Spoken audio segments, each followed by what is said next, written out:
अस्सलामुअलैकुम। क्या आप जानते हैं कि हमारे जिस्म में मौजूद इम्यून सिस्टम किस तरह काम करता है? और क्या आप जानते हैं कि अरब ममालिक से लोग खतने करवाने पाकिस्तान क्यों आते हैं? और क्या आपको मालूम है कि टैक्सी का कलर ज्यादातर पीला ही क्यों होता है?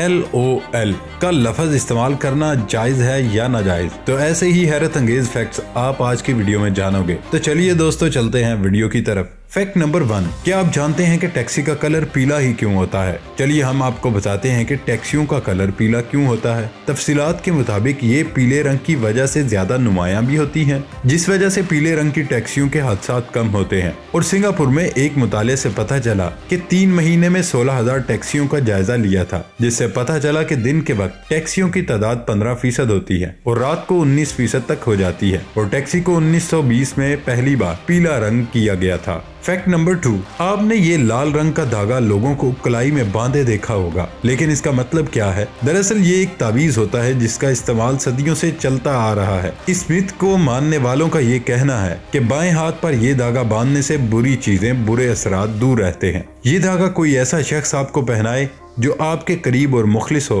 तो वो धागा बांधते हुए 7 गिरें लगाए, और अगर ये धागा टूट जाए तो मतलब कि उसने तमाम मनफी असरात जज्ब कर लिए। फैक्ट नंबर 3, क्या आप जानते हैं कि अल्लाह ने हर इंसान को मुख्तलिफ सूरतों और नस्लों में पैदा किया? लेकिन आप ये सुनकर हैरान रह जाएंगे, अब इंसान के फिंगरप्रिंट की मदद से भी उसकी नस्ल और खुसूसियात का पता लगा सकते हैं। एक रिसर्च के दौरान साइंटिस्ट ने अमरीकी, अफ्रीकी और यूरोपीय लोगों के फिंगरप्रिंट मैच करके देखे तो हैरान रह गए। सबके फिंगरप्रिंट्स अलग हैं, तो दोस्तों इस बात से उन्हें कंफर्म हो गया कि अब फिंगरप्रिंट से भी इंसान की रंग और नस्ल का पता लगाया जा सकता है। फैक्ट नंबर 4, अगर कहा जाए कि अंग्रेजी का लफ्ज ओके दुनिया का सबसे ज्यादा इस्तेमाल होने वाला लफ्ज है तो गलत नहीं होगा। लेकिन आपने कभी सोचा होगा कि इसका मतलब क्या है? तो जी दोस्तों, ये पुरानी अंग्रेजी के 2 लफ्जों ऑल करेक्ट का मेल है, जिसका मतलब है कि सब ठीक है। 19वीं सदी में अमेरिका के 2 शहरों बूस्टर और न्यूयॉर्क में गैर रिवायती अल्फाज का इस्तेमाल किया जाता था और वहाँ हर लफ्ज को मुख्तसर करके बोला जाता था। अगरचे उनमें से बहुत से लफ्ज खत्म हो गए, लेकिन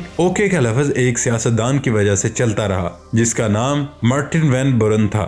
फैक्ट नंबर 5, दोस्तों क्या आपको पता है कि इस दुनिया में ऐसा भी एक मुल्क है जहां मच्छर और दीगर कीड़ों की नस्ल मौजूद नहीं? दोस्तों आइसलैंड दुनिया का वाहिद मुल्क है जहां आलूदगी बिल्कुल भी नहीं। यही वजह है कि वहां कीड़ों और मच्छरों की अफजाइश नामुमकिन है। साइंटिस्ट के मुताबिक आइसलैंड के दर्जा हरारत और पुरफिजा माहौल की वजह से यहाँ ऐसे कीड़े नहीं पाए जाते। साइंसदानों का कहना है कि मनफी दर्जा हरारत की वजह से अंटार्कटिका में भी मच्छर नहीं। याद रहे कि मच्छर के काटने से इंसान बीमारियों में मुब्तला हो जाता है। फैक्ट नंबर 6, क्या आप जानते हैं कि कुतुब खानों से अवाम का लगाव बढ़ाने की खातिर तुर्की में एक बुक शेल्फ जैसी मुनफरिद लाइब्रेरी बनी हुई? तुर्की के शुमाली सूबे कारबैक में वाक़े इस लाइब्रेरी के मुनफरिद डिजाइन और फन तामीर के शाहकार ने लोगों को अपनी तरफ मतवज्जो कर लिया। किताबों के शौकीन अफराद के अलावा भी लोग इस शाहकार को देखने आ रहे हैं। ये लाइब्रेरी यूनिवर्सिटी में मौजूद है और उसमें 60,000 किताबें 60 लाख से जायद डिजिटल की शक्ल में मौजूद है। लाइब्रेरी से तलबा किताबें लेंड भी करते हैं, लेकिन क्या इससे पहले आप ऐसी लाइब्रेरी के बारे में जानते थे? कमेंट्स में जरूर बताइएगा। फैक्ट नंबर 7, क्या आप जानते हैं कि दुनिया के सबसे बड़े और 700 साल पुराने दरख्त को इंसानों की तरह ड्रिप लगा के इलाज किया जा रहा है? हैरत की बात यह है कि जिस तरह हम ड्रिप से शफा हासिल करते हैं, तो उसी तरह दरख्तों का भी ड्रिप से इलाज किया जा सकता है। इस दरख्त का नाम द ग्रेट बैनियन है। ये इंडिया के शहर महबूब नगर में 3 एकड़ के रकबे पर फैला हुआ है। एक अरसे से दीमक उसे चाट रही है और उसकी शाखें कमजोर होकर गिर रही हैं। गुज़श्ता 1 साल से इस दरख्त तक अवामी रसाई रोक दी गई थी।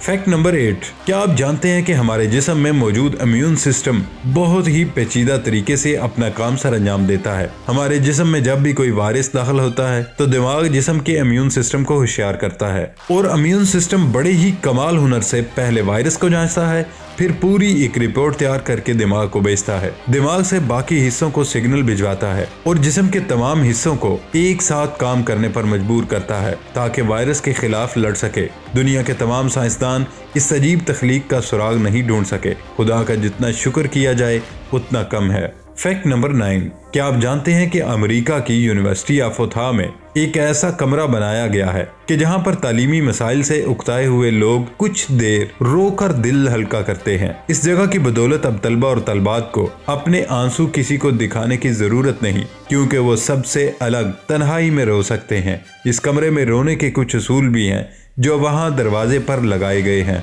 फैक्ट नंबर 10, क्या आप जानते हैं कि जापान का 8 साला शहरी ब्रूस ली की फिल्में देख देख कर खुद को वैसा बनाने की कोशिश करता है। उसके लिए हर रोज 4 घंटे से ज्यादा वर्जिश करता है और उससे उस बच्चे ने अपना बदन ब्रूस ली जैसा बना लिया। छोटा ब्रूस ली रोज सुबह स्कूल जाने से पहले वर्जिश करता है और आकर भी वर्जिश और रनिंग करता है। ये मुस्तकबिल में मार्शल आर्ट का मास्टर बनना चाहता है। फैक्ट नंबर 11, क्या आप जानते हैं कि बाहर के ममालिक से लोग अपने बच्चों के खतने करवाने के लिए पाकिस्तान क्यों आते हैं? जी हाँ दोस्तों, ये सर्जरी बाहर के मुल्कों में लाखों रुपयों में होती है, जबकि ये सर्जरी पाकिस्तान में कुछ 100 रुपए में हो जाती है। अबू धाबी के मकीन मुनव्वर अली ने कहा कि यहाँ पर बच्चों के खतनों पर बहुत पैसे लगते हैं, इसलिए मैंने तमाम बच्चों के खतने पाकिस्तान से करवाए। अबू धाबी में एक बच्चे के खतनों पर तकरीबन 1000 से 4000 दिरहम की लागत आती है। फैक्ट नंबर 12, क्या आप जानते हैं कि सोशल मीडिया पर लफ्ज LOL लिखना जायज है या नहीं? जिम्बाब्वे के मुफ्ती आजम इस बारे में क्या कहते हैं? सोशल मीडिया सार्फिन मुख्तलिफ पोस्टों पर अपने जज्बात का खुलकर इजहार करते हैं, लेकिन अब ये सवाल पैदा होना शुरू हो गया, सोशल मीडिया सार्फिन अपने जज्बात का इजहार करते हैं या फिर उसे रस्मी बयान देकर काम चलाते हैं? सोशल मीडिया पर लोग जोर का कहका मारने के लिए लोग LOL का भी इस्तेमाल करते हैं, लेकिन अक्सर ये इजहार जज्बात की दुरुस्त तर्जमानी नहीं करता। और इस हवाले से इस्माइल मेंक ने भी ट्विटर में अपने पैगाम में लिखा, अगर हंसे बगैर ही LOL का इस्तेमाल कर रहे हैं तो वो प्यार के बगैर ही I love you का भी इस्तेमाल कर रहे हैं। फैक्ट नंबर 13, साइंसदानों की एक आलमी टीम ने दरियाफ्त किया कि नर ज़राफ़े भी मर्दों की तरह दिल फेंक होते हैं, क्योंकि वो अपनी नस्ल के दूसरे जानवरों बिलखसूस मादा ज़राफ़ों की बड़ी तादाद के साथ मेल जोल रखते हैं। अगरचे ज़राफ़ों की मादाएं भी खासे बड़े ग्रुप बनाकर रहती हैं, लेकिन ये ग्रुप बिलअमूम जनाना होते हैं, जिनमें नर ज़राफ़ों की तादाद बहुत कम होती है। इन ग्रुपों में भी ज़राफ़ों की मादाएं ज़्यादातर दूसरी मादाओं ही से मेल जोल रखती हैं, लेकिन दूसरे ग्रुपों में भी नर और मादा ज़राफ़ों से बहुत महदूद ताल्लुकात रखती हैं। नर ज़राफ़े भी मर्दों की तरह दिल फेंक होते हैं। नौजवान नर ज़राफ़े अपने मखसूस ग्रुप के अलावा दूसरे ग्रुपों में कई मादा ज़राफ़ों से मेल जोल रखना पसंद करते हैं।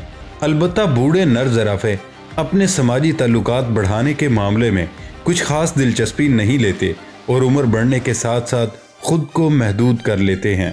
एक रिपोर्ट में माहिरीन ने ख्याल जाहिर किया कि नौजवान नर ज़राफ़ों में ज़्यादा मेल जोल का रुझान गालबन मलाब के लिए बेहतर से बेहतर मादा ज़राफ़े की तलाश की वजह से हो सकता है। रिपोर्ट में ये भी बताया गया कि तहफ़्फ़ुज़ की गरज से चंद ज़राफ़ों को उनके ग्रुप से अलग करके किसी दूसरी जगह मुंतकिल करने से फ़ायदा नहीं होता, बल्कि इस तरह वो समाजी तौर पर अकेलेपन का शिकार हो जाते हैं, जिससे उनमें नस्ल खेजी की ख्वाहिश भी मुतासर होती है। इसका मतलब ये हुआ कि ज़राफ़ों को उनके कुदरती ग्रुपों में रखते हुए तहफ़्फ़ुज़ फराम करना ही उनकी मादूम होती हुई नस्लों को बचाने में ज़्यादा बेहतर रहेगा। इस तहकीक से ज़राफ़ों के तहफ़्फ़ुज़ के हवाले से मुस्तकबिल की बेहतर मनसूबा बंदी करने में भी खासी मदद मिलेगी। जी प्यारे दोस्तों, ये थी हमारी आज की वीडियो। इस वीडियो को लाइक ज़रूर करिएगा और अपना फेवरेट फैक्ट कमेंट्स में बताइएगा। इस वीडियो को अपने दोस्तों के साथ ज़रूर शेयर कीजिएगा और सबसे अहम, हमारे इस चैनल को सब्सक्राइब करना ना भूलिएगा।